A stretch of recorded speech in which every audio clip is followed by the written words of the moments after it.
रूस के अनाज बाजार से बड़ी खबर आ रही है और इसका असर दुनिया के गेहूं बाजारों पर पड़ सकता है। नोवोरोसिस्क पोर्ट पर ड्रोन हमले के बाद रूस के 3 बड़े ग्रेन टर्मिनल्स का काम फिलहाल रुक गया है। पहले 2 टर्मिनल्स को नुकसान पहुंचा था और अब केएसके ग्रेन टर्मिनल ने भी सुरक्षा कारणों से अपना ऑपरेशन पूरी तरह से बंद कर दिया है। केएसके रूस का एक बड़ा अनाज का टर्मिनल है जिसकी सालाना क्षमता करीब 90 लाख टन है। यहाँ ट्रकों और रेल से अनाज लेना और जहाजों से अनाज लोड करना दोनों काम रोक दिए गए हैं। इतना ही नहीं, रूसी रेलवे ने भी इस टर्मिनल्स तक अनाज की सप्लाई रोक दी है। यानी असर सिर्फ पोर्ट पर नहीं बल्कि पूरी सप्लाई चेन पर पड़ रहा है। अब चिंता इसलिए ज्यादा है क्योंकि रूस में नई गेहूं फसल की आवक बढ़ रही है और अगर पोर्ट लंबे समय तक बंद रहते हैं तो रूस के अंदर अनाज जमा हो सकता है और ब्लैक सी से एक्सपोर्ट की रफ्तार घट सकती है और इसका असर सीधा ग्लोबल गेहूं बाजारों पर पड़ सकता है।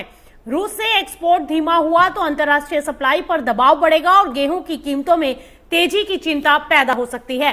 फिलहाल टर्मिनल कब दोबारा शुरू होंगे इसकी कोई तय तारीख नहीं है, इसीलिए अब नजर रहेगी कि रूस के ब्लैक सी एक्सपोर्ट पर यह रुकावट कितने समय तक देखने को मिलती है। क्योंकि रूस में जहां ड्रोन हमले के बाद गेहूं एक्सपोर्ट और ग्रेन टर्मिनल्स पर दबाव बढ़ गया है, वहीं अब पड़ोसी यूक्रेन में किसानों के लिए सरकार ने फंडिंग का बड़ा सपोर्ट दिया है। चलिए आपको बता दें, खेती और कृषि कारोबार को आगे बढ़ाने के लिए यूक्रेन में सस्ते बैंक लोन का फायदा लगातार बढ़ रहा है। आखिर किसानों को कितनी बड़ी रकम मिली और किन इलाकों में सबसे ज्यादा फंडिंग पहुंची, चलिए आपको बताते हैं। खेती के लिए पैसा तो चाहिए, तो यूक्रेन सरकार किसानों को सस्ता बैंक लोन उपलब्ध कराने में जुटी है और इसका असर आंकड़ों में भी साफ दिखाई दे रहा है।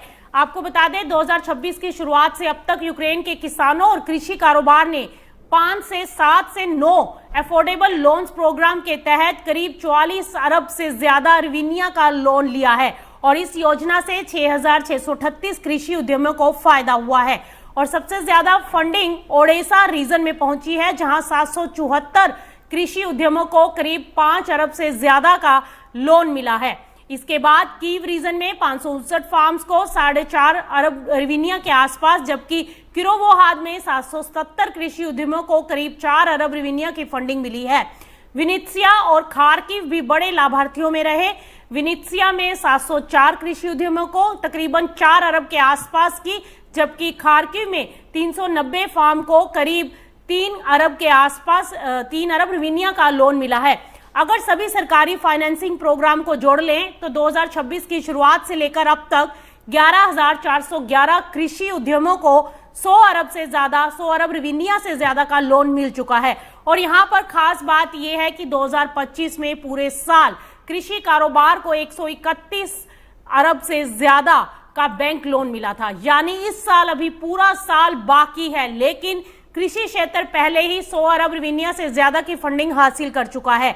अब युद्ध और आर्थिक दबाव के बीच यूक्रेन अपनी खेती और कृषि कारोबार को सस्ते कर्ज के सहारे मजबूत करने की पूरी कोशिश कर रहा है। इस अफोर्डेबल लोन्स को 5%, 7% और 9% योजना का मकसद छोटे और मध्यम कारोबारियों के लिए उधारी की लागत को कम करना है। कृषि उद्यम इस योजना के तहत 90 मिलियन रिवीनिया तक का लोन ले सकते हैं। यानी यूक्रेन में युद्ध और एक्सपोर्ट की चुनौतियों के बीच सरकार किसानों के लिए सस्ती क्रेडिट लाइन मजबूत करने पर पूरी तरह से जोर दे रही है ताकि खेती के लिए वर्किंग कैपिटल, निवेश और अगली फसल की तैयारी में पैसों की कोई कमी ना आए। तो कुल मिलाकर यूक्रेन के एग्रीकल्चर सेक्टर में इस वक्त सिर्फ फसल और एक्सपोर्ट ही नहीं बल्कि सस्ता कर्ज भी बड़ा सपोर्ट बनता दिखाई दे रहा है।